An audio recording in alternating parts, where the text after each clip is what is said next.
Halo teman-teman, apa kabar? Welcome back to my channel. Di video kali ini kita akan melanjutkan tutorial MySQL. Kali ini kita akan belajar terkait dengan managing database. Apa aja agenda yang akan kita pelajari? Kita akan belajar terkait dengan seleksi database, kemudian create database, dan drop database. Sekarang teman-teman buka lagi Visual Studio Code-nya. Sebelumnya kita sudah melakukan setup dan menjalankan MySQL kita menggunakan Docker. Sekarang kita akan mengakses kontainernya. Teman-teman silahkan buka lagi terminalnya, tekan Ctrl J, atau teman-teman buka dari menu sini ya, terminal dan new terminal. Nah, kita akan masuk ke kontainer kita. Nah, teman-teman bisa menggunakan perintah Docker, kemudian exec, nah ini ya, kemudian strip it, kemudian docker yang kita punya. Kalau misalkan teman-teman belum mengetahui docker apa yang jalan, teman-teman jalankan dulu docker, kemudian ps, kemudian min a. Nah, dari sini kita bisa mengetahui namanya. Ini ya. Ini bisa kita gunakan untuk kita akses. Jadi tinggal kita perintahkan docker. Nah, yang ini. Nah, 00 Docker MySQL kita ambil dari namanya ini. Kemudian ada bus ini yang paling kanan, ini adalah untuk mengakses terminalnya ya. Kita enter, maka kita sudah berada di bus yang ada di kontainer. Kita bisa masuk ke MySQL-nya menggunakan kredensial yang kita buat menggunakan Docker Compose. Kita masukkan MySQL strip u, kemudian root strip P. Nah, kita masukkan root karena password kita root. Nah, ini adalah MySQL yang ada di kontainer kita. Kita sudah mengaksesnya. Nah, di sini kita akan coba untuk mengakses ya. Kalau misalkan kita baru masuk seperti ini belum ada database yang terseleksi. Kita bisa mencobanya dengan menampilkan apa database yang terseleksi. Kita bisa select, misalkan database seperti ini, titik koma, enter. Nah, di sini hasilnya adalah 0, berarti database saat ini belum ada yang terseleksi. Kita harus menyeleksi database terlebih dahulu. Kalau misalkan kita melakukan select dengan kondisi belum terseleksi, maka akan terjadi error. Misalkan saya akan select bintang from T, seperti ini. Maka di sini akan muncul error no database selected. Jadi belum ada database yang terseleksi. Kemudian kita coba untuk menyeleksi database. Nah, untuk menyeleksi database MySQL kita menggunakan perintah use ya. Misalkan saya gunakan use contoh 1. Kita jalankan. Nah, jika contoh 1 tidak ada, maka akan muncul error seperti ini. Bagaimana kita mengetahui database yang saat ini ada? Kita bisa menggunakan show database. Show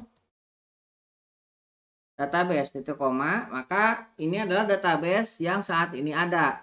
Dari list inilah kita bisa memilih mana yang akan kita seleksi. Nah, sekarang kita bisa gunakan use, misalkan inventory ya. Nah, kita tinggal use inventory titik koma dan enter. Use inventory, kita coba munculkan selectnya ya. Nah, ya sekarang sudah terseleksi inventory-nya. Jadi kalau misalkan sudah seperti ini, kita bisa memunculkan tabelnya. Kita bisa gunakan perintah show table. Nah, maka ini tabel yang saat ini ada. Kemudian kita bisa lakukan select. Select misalkan bintang from employee. Misalkan saya kasih limitnya 1. Maka ini kita sudah berhasil masuk dan menyeleksi database-nya. Nah, ini kalau misalkan kita masuk melalui terminal seperti ini ya. Nah, sebenarnya ada cara lain yang lebih mudah. Kita bisa menggunakan ekstensi Docker di Visual Studio Code. Ini akan saya exit dulu ya. Saya akan exit. Nah, kemudian saya akan exit lagi. Kemudian saya akan clear screen. Nah, saya akan tutup Ctrl J terminalnya. Nah, ada cara yang lebih mudah kalau misalkan teman-teman ingin mengakses kontainer. Teman-teman tinggal pilih ekstensi ini dan ketikkan di sini Docker. Nah, nanti akan muncul pilihan Docker yang dibuat oleh Microsoft. Teman-teman tinggal install. Nanti kalau misalnya sudah diinstal akan muncul di activity bar di sini. Nah, saya akan close. Nah, kemudian akan muncul semua kontainer yang sudah ada. Kita bisa buka. Nah, di dalam filenya kita bisa melihat beberapa yang sudah kita buat ya. Bisa kita akses dari sini. Misalkan di var ini kita memiliki lib.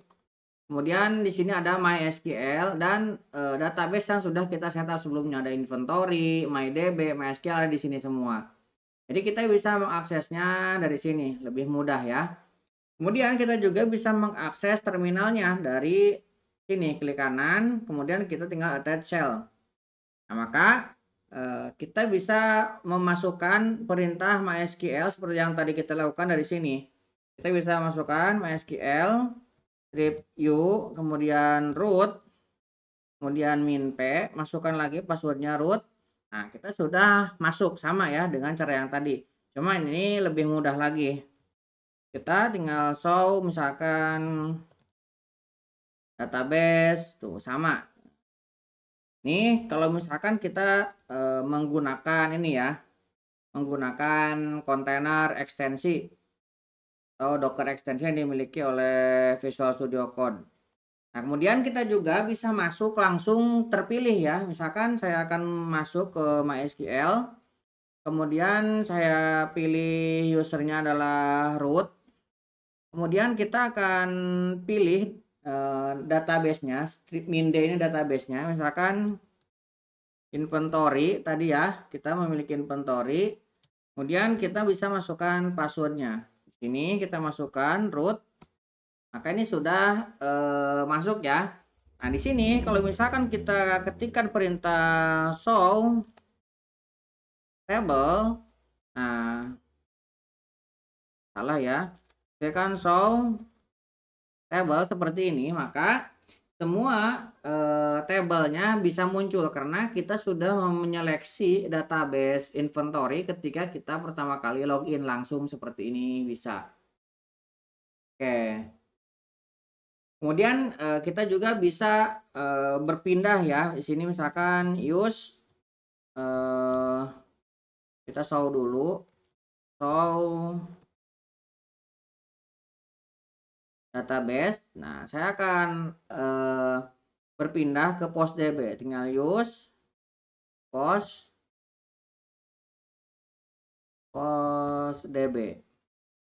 Nah, PostDB. Nah, seperti ini kita enter. Nah, kalau misalkan kita select dulu di sini, select database.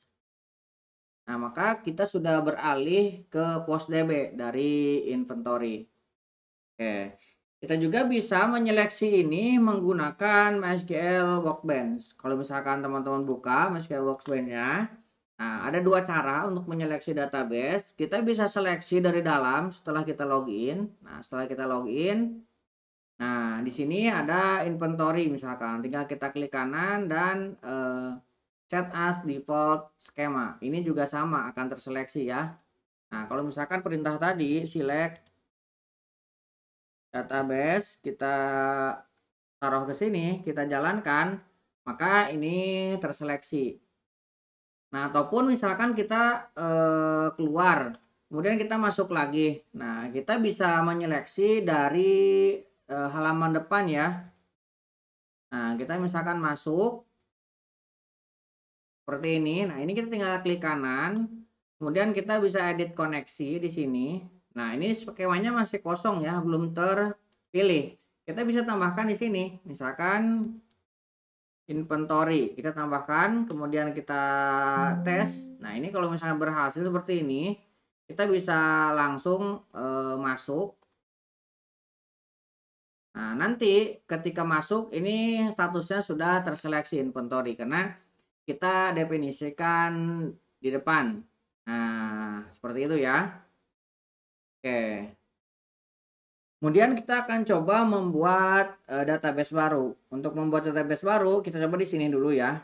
Nah, kita bisa menggunakan tombol ini ada create new schema, kita tinggal masukkan ke sini. Nah, kita bisa definisikan di sini. Misalkan saya akan buat di sini contoh.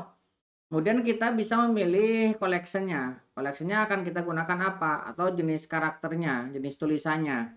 Nah, di sini yang disediakan ada default, kemudian ada banyak pilihan juga yang lain. Nah, biasanya saya menggunakan default ini ataupun saya menggunakan yang ini ya.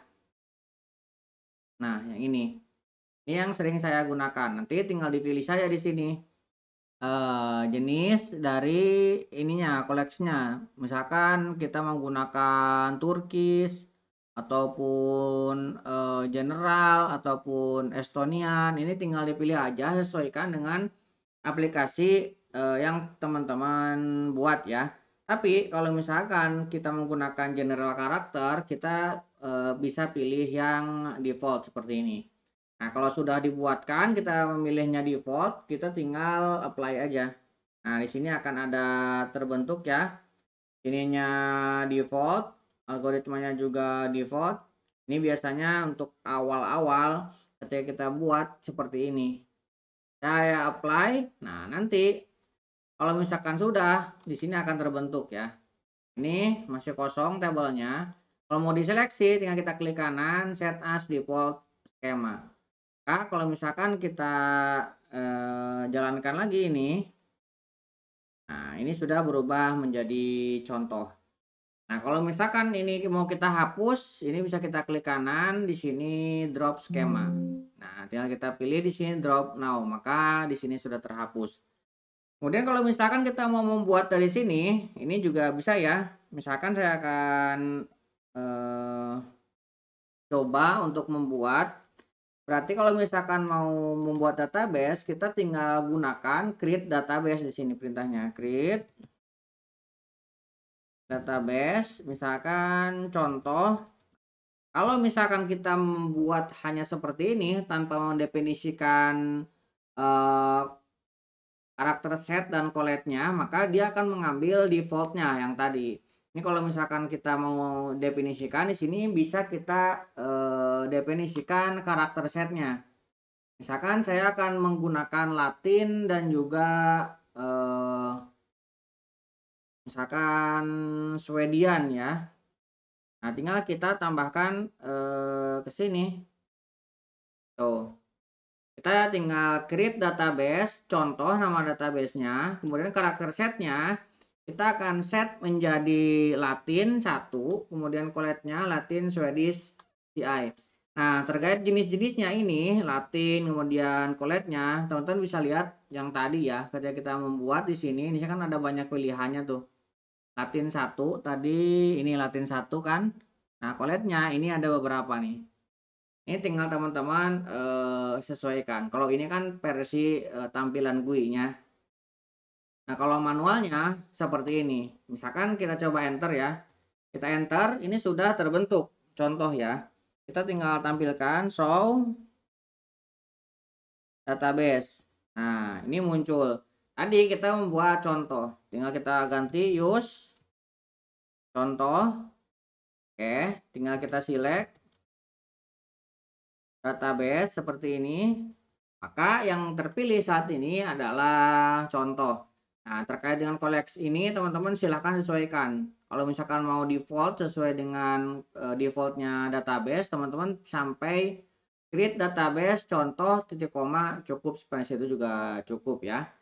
Kemudian kita juga bisa melakukan drop database. Nah, kalau mau drop database, tinggal kita tambahkan di sini drop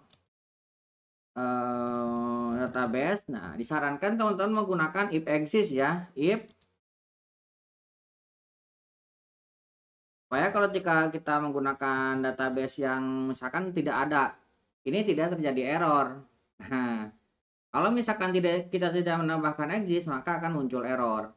Nah, kita akan hapus yang contoh. Kita akan enter. Nah, ini sudah terhapus. Jadi kalau misalkan kita tampilkan lagi databasenya, nah ini, oh saya salah ya, contoh ini contoh. Ini harus sama, kalau beda ya dia tidak terhapus. Ini contoh. Kita enter, sekarang kita munculkan lagi. Nah, sekarang contohnya sudah terhapus. Oke, kurang lebih seperti itu untuk materi kali ini. Mudah-mudahan bisa membantu teman-teman. Buat teman-teman yang belum subscribe, jangan lupa subscribe dan nyalakan tombol loncengnya. Sampai ketemu di video selanjutnya.